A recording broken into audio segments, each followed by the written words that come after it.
Chicken Feed was thinking about alienation. If the group hit the charts, his 50% management fee would be big money.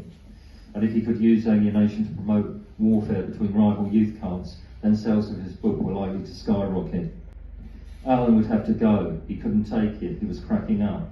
He'd do for another month or two. Chicken Feed would time the sacking to maximise the publicity. Perhaps Alan could be persuaded to commit suicide. Such a stunt would reap dividends in terms of publicity. Chicken Feed wondered who he could get in as a replacement. If the worst came to the worst, he could fill in himself. He knew the rudiments of the place's craft, and Catfish could teach him anything else he needed to know.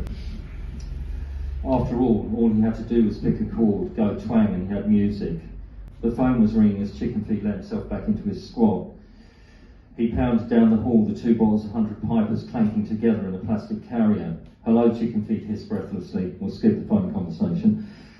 Chicken Feed jogged upstairs and deposited the 2 bottles of whiskey on his desk.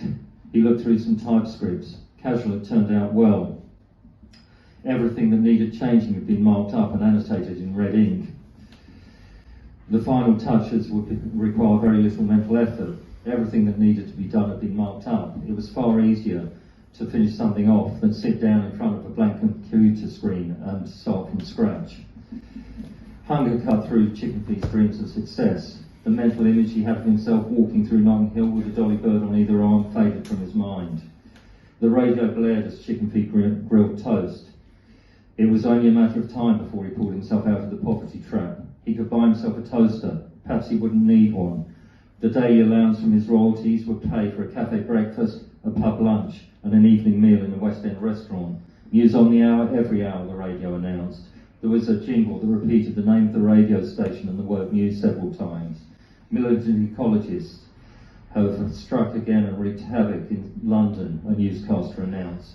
They struck at cars parked on the TV estate, Poplar, East London, at 3 a.m. this morning. One car was completely destroyed by fire and several dozen were damaged. Police have not ruled out a connection with Monday's cover protest murders.